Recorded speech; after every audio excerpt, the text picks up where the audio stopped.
welcome to Poland Daily Culture. On today's episode, we're here from the Polish National Library at Kraszyński Palace.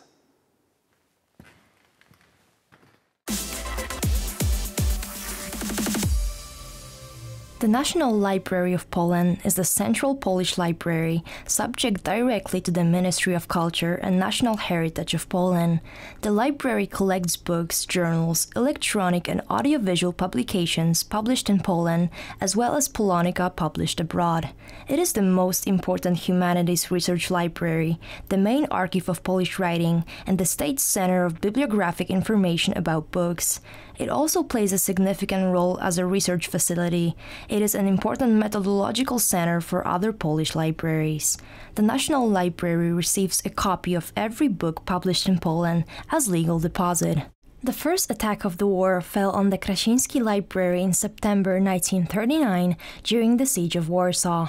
The bombs which fell on the palace on the 24th and 25th of September destroyed the central ceremonial part of the building. The museum expositions and the library hall suffered from the attack, but the collection put away in storage remained intact. However, in 1939, the SS Commando Polsen stole priceless objects from the museum storages, and in February 1940, Joseph Mulsman's commission requisitioned some museum items. A few months later, musical rarities were commandeered for the NSDAP Higher School, which was being founded in the Reich. The first month of the uprising, which started on the 1st of August 1944, brought about almost no distraction. It was on the 5th of September that the first bombs fell onto the Kraszyński Palace building, which had been turned into the headquarters of the Department of Interior Affairs in spite of the librarians' protests. The stores were bombarded, and the fire which started up devoured a part of the collection. On the 4th floor, 16th and 17th century prints burned.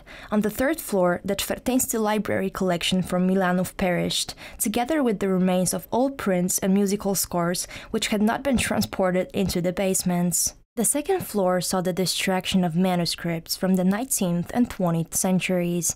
A part of the collection was saved when books were tossed out of the windows onto the country yard. Those who were trying to save the collection fought for a full 24 hours before leaving the charred rubble. We're here today at Kraszyński Palace, and today we are in the Royal Palace Collection from Wilanów, and I'm joined by Director of Polish National Library, Dr. Tomasz Makowski. Dr. Makowski, welcome to Poland Daily Culture. Bardzo mi miło Państwa powitać w Pałacu Rzeczypospolitej. Thank you very much. So today I'd like to talk about the role of the National Library during the Second World War. Could you tell us what it was like at that time and what was happening and some of the losses incurred? Przed II wojną światową Polska Biblioteka Narodowa miała ogromne kolekcje najcenniejszych zabytków piśmiennictwa polskiego, ale także zabytków kultury europejskiej. Before the Second World War, the National Library of Poland had huge collections of the most valuable heritage of Polish literature, but also from European culture. We had 52,000 manuscripts before 1939. Unfortunately, only 2,000 survived. 50,000 medieval, early modern, 19th and 20th century manuscripts were burned or destroyed. We kept an urn with ashes dedicated to the memory of this loss. Manuscripts were part of this loss. The collection of the old printings were burned down as well. We lost 80,000 incunables and printings from the 16th and 18th centuries. Big collection of maps, drawings, and graphics. These are the biggest losses in the history of the world because these amazing collections were consciously set on fire.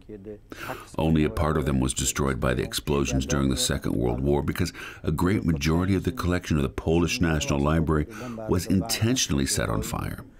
Większość z tej części najcenniejszej Biblioteki Narodowej została naumyślnie podpalona. Opowieść niezwykłą, którą nasi poprzednicy przekazali, to ci, którzy zamykali magazyn, wychodząc z Warszawy po powstaniu warszawskim.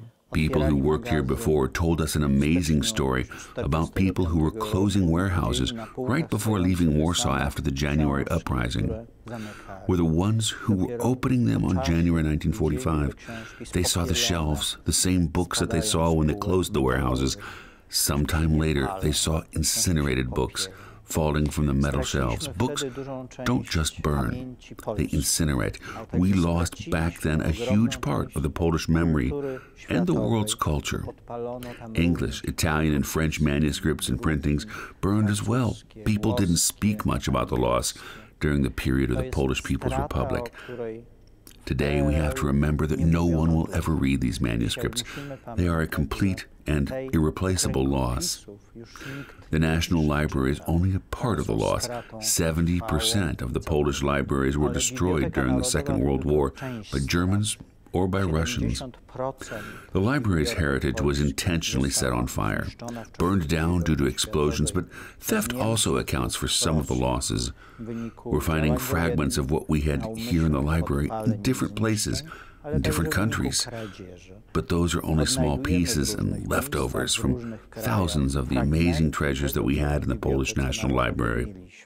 Ale to nadal są pojedyncze obiekty z dziesiątków tysięcy tych wspaniałych. The Treasury House and other precious things that before the Second World War were evacuated from Poland to Canada survived and were kept there. But this is only a small amount of Frederick Chopin's manuscripts, or a yearbook with the date of the baptism of the first Christian ruler of the Poles, called Rocznik Świętokrzyski. Rocznik Świętokrzyski, dawny z zapisem o chrzcie pierwszego polskiego chrześcijańskiego władcy. Thank you very much for joining us here at Poland Daily Culture, Dr. Tomasz Makowski, Director of the Polish National Library. Dziękuję bardzo.